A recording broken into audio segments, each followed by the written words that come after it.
नमस्कार दोस्तों, स्वागत है आपका आपके YouTube चैनल फ्रेश स्टडी पर। मैं हूं आपके साथ सौरभ। तो दोस्तों, जैसा कि कल की क्लास में हमने स्टार्ट किया था एज रिलेटेड क्वेश्चंस के बारे में, जिससे मैंने बताया था एग्जाम पर इसमें 6 टाइप्स के क्वेश्चन आ सकते हैं, जिसमें हमने कल पहले टाइप के क्वेश्चन डिस्कस किए थे। आज हम उसमें सेकेंड टाइप के एग्जाम पर किस टाइप के क्वेश्चन आते हैं उस पर बात करेंगे। तो सेकेंड टाइप के क्वेश्चन किस पर आधारित होते हैं? उम्रों के जो अंतर होता है उस पर आधारित होते हैं। तो यहाँ पर मैंने 3 क्वेश्चन लिए हुए हैं एग्जाम्पल के तौर पर, जो एग्जाम पर आपके आए हुए हैं, और इनको सॉल्व करके मैं आपको बताऊंगा कि अगर एज में जो डिफरेंस होता है उसके अकॉर्डिंग अगर क्वेश्चन एग्जाम पर आएंगे तो आप लोग उनको कैसे सॉल्व करेंगे। तो यहाँ पर हम पहला क्वेश्चन लेते हैं जो बेसिक है, जिसमें देखते हैं कि क्या कह रहा है। जिसमें कह रहा है बंटी और बबलू की जो वर्तमान आयु है उसमें जो अंतर है 7 वर्ष का है।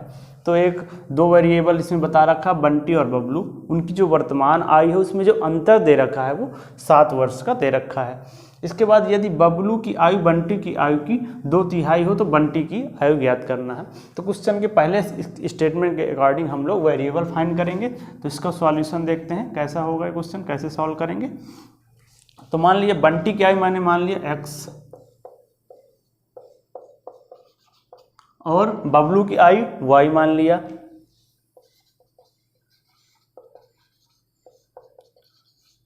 अब इसमें क्या कह रहा है कि इनका जो वर्तमान आयु है उनका अंतर कितना है? 7 वर्ष है। x माइनस वाई कितना दे रहा है? 7 वर्ष। ये हो गया इक्वेशन फर्स्ट।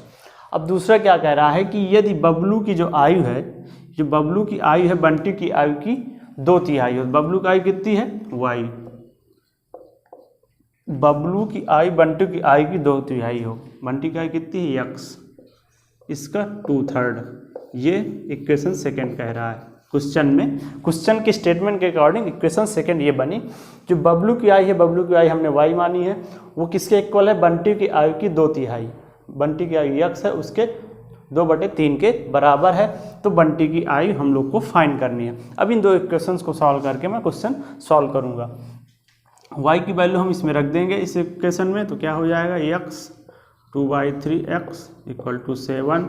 ये हो जाएगा x/3 7, और ये आ जाएगा कितना? 21 वर्ष। तो x हमने किसकी आयु मानी थी? बंटी। तो बंटी की आयु कितनी आ गई? 21 ईयर। तो इसमें क्वेश्चन में पूछ भी क्या रहा है? बंटी की आयु पूछ रहा है। अब x की वैल्यू हमें आ गई। अब तो हम इसमें x की वैल्यू रख देंगे, जिससे y की वैल्यू आ जाएगी। तो यहाँ पे रखते हैं 2/3 21 14 वर्ष।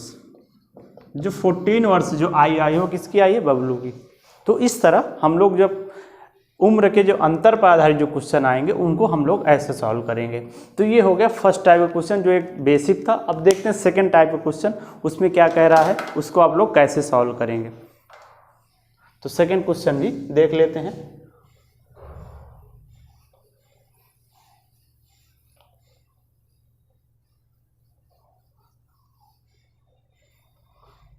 अब इन क्वेश्चंस को सॉल्व करने के लिए सबसे बड़ी बात ध्यान में रखने की यही है कि आप लोग पहले क्वेश्चन के स्टेटमेंट को समझें, क्या कह रहा है, उसके अकॉर्डिंग वेरिएबल माने, और फिर इक्वेशन बनाकर क्वेश्चन को सॉल्व कर ले। तो देखते हैं सेकंड क्वेश्चन क्या कह रहा है। एक आदमी की जो उम्र है वो अपने लड़के की उम्र से 24 वर्ष अधिक है।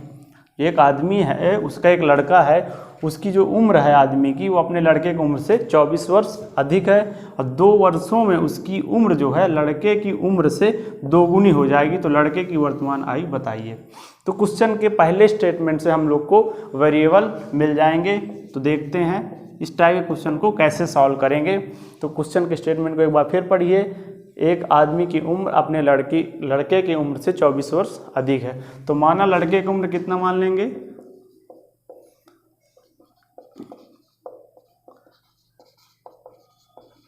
लड़के की उम्र मैंने x वर्ष मान लिया।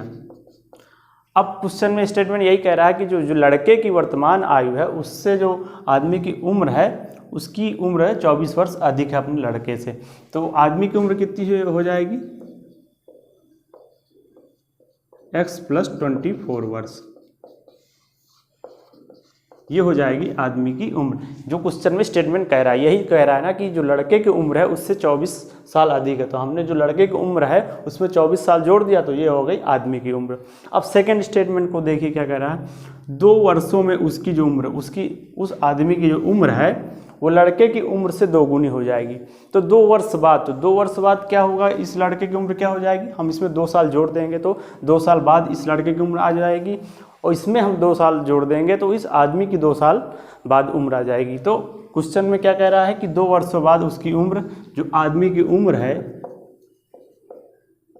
ये आदमी की उम्र है जो हमने वर्तमान में मानी, जो क्वेश्चन में कह रहा है। अब 2 वर्ष बाद तो इसमें 2 वर्ष जोड़ देंगे, जो इसकी उम्र होगा ये आदमी की उम्र, वो अब क्या कह रहा है, उस लड़के की जो उम्र है, तो 2 वर्ष बाद लड़के की उम्र क्या हो जाएगी, x+2। फिर क्या कह रहा है कि लड़के की उम्र से 2 गुनी हो जाएगी, तो इस जो आदमी की उम्र है वो अपने लड़के की उम्र से 2 गुनी हो जाएगी। तो यहाँ पर हम लोग क्या करेंगे, 2 का गुणा कर देंगे। तो ये हमें सेकेंड स्टेटमेंट के अकॉर्डिंग इक्वेशन मिल गई। तो अब इसको थोड़ा सॉल्व कर लेंगे तो क्या आ जाएगा, x+26 2x+4 ये हो गया। अब इसको x को इधर ट्रांसफर, 2x को इधर ट्रांसफर करेंगे तो -x आ जाएगा, 4 - 26 ये आ गया 22। x की वैल्यू कितनी आ गई, 22। ये हमें आ गई x की वैल्यू। x मैंने क्या माना था, लड़के की उम्र, तो लड़के की उम्र कितनी आ गई, 22 वर्ष, मतलब 22 वर्ष लड़के की उम्र है। तो लड़के की वर्तमान आयु बताइए, यही क्वेश्चन में पूछ रहा था, लड़के की वर्तमान आयु। तो लड़के की वर्तमान आयु कितनी है, 22 वर्ष। अब आदमी की आयु कितनी हो जाएगी, 22 + 24, इसको सॉल्व कर लीजिए, 46 वर्ष। क्वेश्चन में यही कह रहा था। तो इस टाइप के अगर क्वेश्चन आएंगे तो आप लोग ऐसे पहले वेरिएबल मानेंगे, पहले मैंने लड़के की उम्र मान ली, फिर आदमी की उम्र कह रहा है कि उससे 24 साल अधिक है, फिर ये मान लिया। अब फिर कह रहा है कि क्वेश्चन में कि 2 साल बाद जो आदमी की उम्र है वो अपने लड़के की उम्र की 2 गुनी हो जाएगी। तो 2 साल बाद आदमी की उम्र क्या हो जाएगी, x+24 में 2 जोड़ दिया, और 2 साल बाद लड़के की उम्र क्या हो जाएगी, x+2 हो जाएगी। फिर क्वेश्चन में कह ही रहा है कि जो व्यक्ति की आयु है वो अपने जो लड़के की आयु की 2 गुनी हो जाएगी। तो मैंने यहाँ पे 2 का गुणा कर दिया और ये क्वेश्चन को सॉल्व करके मैंने क्वेश्चन को सॉल्व कर लिया।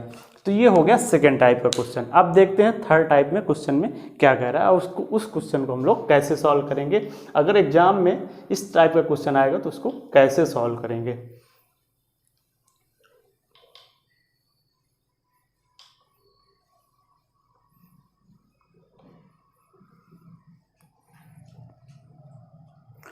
तो मैं थर्ड क्वेश्चन की बात करता हूं, तो उसमें क्या कह रहा है उसको पहले स्टेटमेंट को देखते हैं। पिता माता से 5 वर्ष बड़ा है और माता की वर्तमान आयु पुत्री की आयु की 3 गुनी है। ध्यान से स्टेटमेंट को सुनिए। फिर पुत्री अब 10 वर्ष की है, वर्तमान में 10 वर्ष की है, ये कह रहा है। पुत्री के जन्म के समय पिता की आयु पूछ रहा है। अब क्वेश्चन का स्टेटमेंट एकदम साफ कह रहा है कि जो पिता है वो माता से 5 वर्ष बड़ा है। तो मान लीजिए पिता की आयु हमने x माना है, माता की y मान लिया और पुत्री की मैंने z मान लिया। ये तीनों को आयु मैंने मान लिया। अब क्वेश्चन में पहले ही स्टेटमेंट जो है क्वेश्चन का उसमें क्या कह रहा है, पिता माता से 5 वर्ष बड़ा है। तो जो x है वो y+5 है, ये क्वेश्चन में कह रहा है। जो पिता है, पिता की जो उम्र है माता से 5 साल बड़ी, तो माता की उम्र मैंने 5 साल जोड़ दिया तो ये पिता की उम्र हो गई, जो क्वेश्चन में कह रहा है। इसके बाद कह रहा है माता की जो वर्तमान आयु है पुत्री की आयु की 3 गुनी है। तो जो माता की आयु है y है वो पुत्री की 3 गुनी है, ये क्वेश्चन सेकंड कह रहा है। ये z जो हमने माता की आयु है वो अपने पुत्री की आयु के 3 गुनी है, तो हमने 3 का गुणा कर दिया पुत्री की आयु में, तो ये माता की आयु हो गई। ये हो गई y की वैल्यू। अब इसमें कह रहा है पुत्री अब 10 वर्ष की है, तो मतलब पुत्री की वर्तमान आयु 10 वर्ष दे रखी है, तो हम यहाँ से हमको y की वैल्यू मिल जाएगी, मतलब माता की आयु हमें मिल जाएगी y 3 × z। तो यहाँ पे कितना आ गया 30 वर्ष। तो ये माता की आयु आ गई, क्योंकि उसमें पुत्री की आयु दे रखा है वर्तमान आयु 10 वर्ष, और क्वेश्चन में कह भी रहा है कि जो माता की आयु है वो अपनी पुत्री की आयु की 3 गुनी है। तो यहाँ पर मैंने 3 × 10 कर दिया, तो यहाँ पे क्या आ गया 30 वर्ष आ गया, 30 साल आ गया। किसकी आयु आ गई? ये माता की आयु आ गई, ये माता की आयु आ गई, ये हमको माता की आयु मिल गई। अब कह रहा है कि पुत्री के जन्म के समय पिता की आयु बताइए। अब तो ये 10 साल बाद है, मतलब पुत्री की आयु, मतलब जो इस समय वर्तमान समय पुत्री की आयु 10 वर्ष है। तो क्वेश्चन कह रहा है पुत्री के जन्म के समय पिता की आयु ज्ञात करना। तो क्वेश्चन के पहले स्टेटमेंट से हमको पता चल रहा है जो पिता की आयु है माता से 5 वर्ष अधिक है, बड़ा है मतलब। तो हमें माता की आयु अब पता चली गई, तो पिता की आयु हम लोग यहाँ से फाइंड कर लेंगे। तो यहाँ पे y की वैल्यू रखेंगे तो कितनी आएगी इसकी वैल्यू? 30 + 5, 35 वर्ष। अब ये क्या आ गई? यक्स मैंने क्या माना है? पिता की आयु। तो ये पिता की वर्तमान आयु कितनी आ गई? 35 साल। मतलब इस समय वर्तमान समय में पिता की जो उम्र है वो 35 साल है। तो वर्तमान समय में जब पुत्री की आयु 10 वर्ष है तब पिता कितने का? 35 साल का है। तो अब 10 साल इसको घटा देंगे, क्योंकि जन्म जब हुआ होगा तब उससे 10 साल छोटी रही होगी पुत्री। अब वर्तमान समय में 10 साल है, तो हम क्या करेंगे कि इसमें 35 से 10 घटा देंगे, तो जो होगी पिता की वो उम्र आ जाएगी जो बच्ची के जन्म के समय पिता की उम्र थी। तो यहाँ से 35 - 10 कर देंगे, ये कितनी आएगी? 25 वर्ष। तो यह पिता की वह उम्र है जब बच्ची का जन्म हुआ था, क्योंकि वर्तमान समय में जो पुत्री है वो 10 साल की है। अब हमें वर्तमान में हमें पिता की उम्र भी पता चल गई 35 साल है। अब इससे हम जब जन्म हुआ था तो 10 साल की नहीं रहेगी, क्योंकि हम इसमें से 10 जब माइनस कर देंगे तो हमें पिता की उम्र पता चल जाएगी। तो इस तरह हम लोग इस तरह के क्वेश्चन को सॉल्व करेंगे। तो आई होप आप लोग को समझ में आ गया होगा किस टाइप क्वेश्चन को कैसे सॉल्व किया जाता है और कैसे हम लोग वेरिएबल मानते हैं। तो अब हम लोग इसमें जो नेक्स्ट टाइप का जो क्वेश्चन एग्जाम पर आते हैं उसको हम लोग नेक्स्ट क्लास में डिस्कस करेंगे और उसमें बात करेंगे कि नेक्स्ट टाइप का क्वेश्चन एग्जाम पर किस टाइप के आते हैं। तो अगर आपको ये वीडियो पसंद आ रहे हो दोस्तों तो अपने दोस्तों को भी आप शेयर कीजिए और हमारे चैनल को ज़रूर सब्सक्राइब कीजिए। तो ठीक है दोस्तों, मिलते हैं एक नए वीडियो में एक नए टॉपिक के साथ। तब तक के लिए धन्यवाद।